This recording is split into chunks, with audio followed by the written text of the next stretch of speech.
Every month, I make it a habit to sit down and monitor my passive income portfolio so I can keep track of my financial independence retire early journey. And going into the beginning of July, this portfolio was worth around $155,000, in which at the end of July, we are currently sitting around $173,000, or a growth rate of $18,000 in passive income for the month of July. One of the best growth months I have ever experienced in my entire investing career. And this comes from a combination of dividend stocks, growth stocks, Shopify, YouTube, my working income, and utilizing a line of credit. And in the clarity of my transparency, breaking all of this down for you, if you learned something, I'd really appreciate it if you just hit that like button, or heck, if you don't like it, hit the dislike button. Probably helps the channel either way. But I'm incredibly excited to break this down for you, so let's right into this.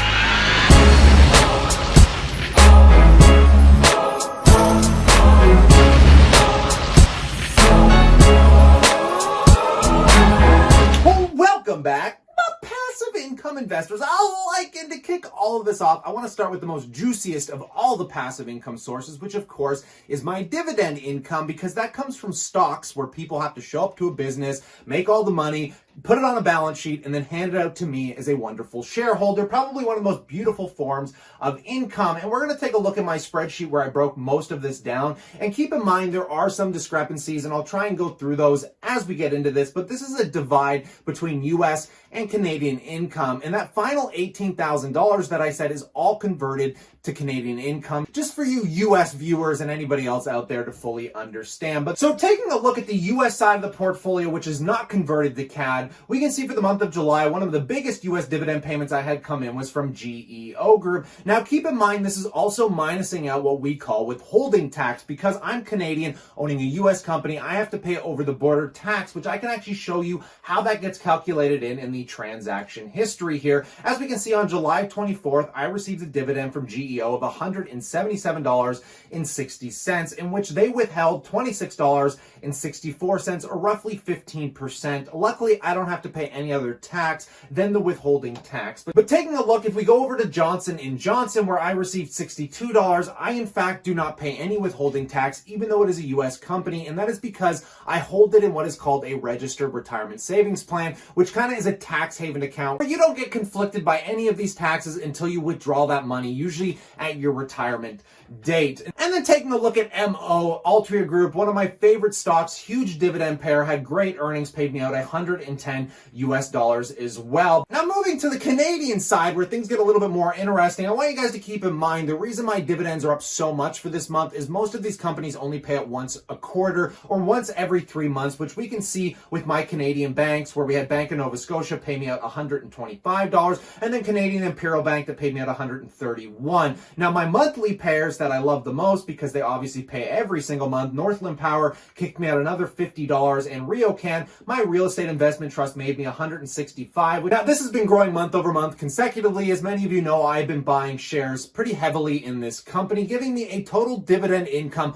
all converted to Canadian dollars, of just over $900. Now that is a pretty blowout month for dividend income, might I say. Now you're not going to be able to live on that income, obviously, but damn, does that solve a lot of problems, as I'm sure anybody would be happy with an extra $900 they made while they were sleeping. Now, before we get into the growth stocks, what I'm doing with my line of credit, while we're in this spreadsheet, I just want to point out some of the finer details, starting with my working income, in which I received $1,200 for this month. And though I usually don't classify my working income as passive income, this is one of those exceptions. Now, I, for those of you that are aware, am a full-time magician, which, and since this pandemic has hit, has basically brutalized my entire working income. But luckily, I was able to get onto a TV show where I licensed content that I made over 5 years ago, which I didn't really have to do much for other than sign a contract, in which I was able to receive $1,200 for that content licensing, which I would class as quite fairly passive. Not as passive as the stock portfolio, but just to sign a contract, send some footage over. I'm certainly not complaining here. Now, talking about my Shopify income, there's some discrepancies in here because I always pay myself out after the expenses. But after all of the expenses coming from our two primary online stores, being the chartmaster.com and the passive income educator, we can see that I received about 793 Canadian dollars, which I truly believe is quite fairly passive. But if you want to argue the statement, at least it's not a 9-to-5 job in which I can work from anywhere in the world, world to receive this income. And then finally, you can kind of say the same thing about YouTube, where I received $484 for the month of July here. But combining all of those together for the month of July equates to about $2,500. And then if we were to add the dividends on there as well, we'd obviously be sitting around $3,000 plus, which is pretty good, but that doesn't add up to $18,000. How the heck did I make $18,000? Well, a lot of this comes from capital gain growth. Now, because I don't actualize those capital gains, I do not pay any taxes on them. And it does fluctuate month over month, but I think it's important to pay attention to those capital gains because it is part of your net worth here. And I'm just talking about what the valuation was right at the end of this month. And some of my largest holdings are Tesla, which is up 27% over the month of July. Taking a look at Apple stock here, up 16% for the month of July. And of course, Facebook up 6.7%. These holdings make up about 35% of my entire portfolio. So when they do these kind of movements, the portfolio really jostles to the upside, which we can take a look at in the individual accounts themselves. We're taking a look at my tax-free savings account. My Apple position is up 146% since I've been investing in the company. Obviously, Tesla being one of the greatest driving factors, as it has pulled back, and many of you are aware, I did take profit on my Tesla position, but I do not pay tax on that because, again, it sits in this tax advantaged account or my registered retirement savings plan, which basically, again, I do not pay any taxes until I withdraw this money. And I took profits to protect myself against the volatility, in which I put into Pepsi stock, which is also doing pretty exceptionally well for the month of July. And then, of course, Facebook just being an absolute incredible performer, as I do hold this amongst many of my accounts. Now, most people would not contribute those capital gains to their net worth, but I think it's important to recognize that that's the kind of growth that I am experiencing. Now, that $18,000 is a cumulative amount of all of this stuff combined. So the capital gains, the dividends, my Shopify, YouTube, and of course, my working income. But where most people are probably finding some interest is how I've been utilizing my line of credit to purchase a real estate investment trust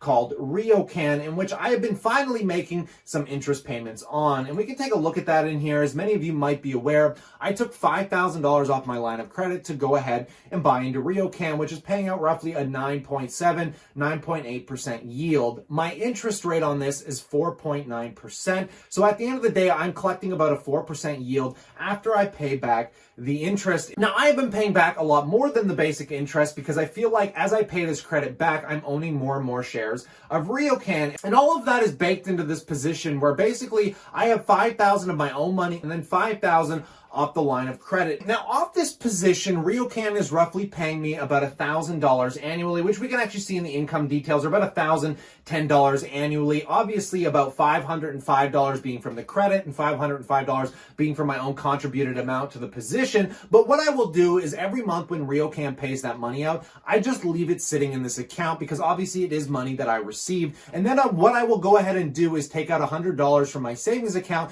and put it on the line of credit. So not only am I paying the basic interest back at that 4.8% annually, but I'm also paying a little bit more on top of it from my own contributed amount. And the reason I love doing that is because basically I'm getting to own more shares of RioCan while RioCan essentially pays for it. And we can see that I made one interest payment already. I threw $100 at it from the beginning of this month when I first received my RioCan dividend. And then the interest payment, I think, was right around $20 for the month. You can see the total allotted amount that I paid off using RioCan's income for the month of July was roughly $81. And that's probably how it's going to look moving forward. Actually, that is allowing me to own 5 extra shares at the end of every single month. And moving forward, I should continue to own more and more shares because obviously as the total amount owed goes down, the interest payments will continue to get smaller and smaller. So this is something that I'm going to keep you guys updated on moving forward, of course. But I want you to keep in mind, I don't recommend that anybody uses a line of credit to buy into the stock market. It is a very risky thing to do, but in the current circumstances, interest rates are at record lows. They're not going to be raising interest rates anytime soon. And I am comfortable with my risk tolerance level with the size of my portfolio,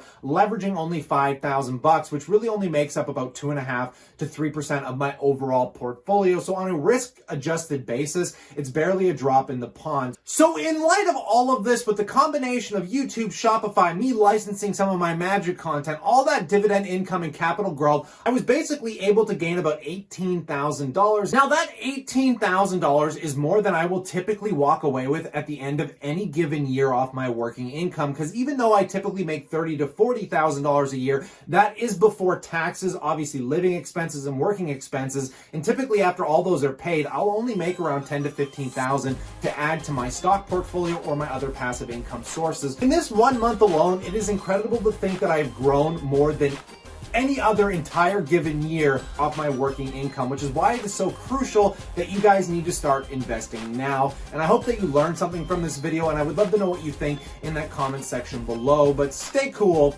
stay awesome, and I look forward to catching you guys tomorrow.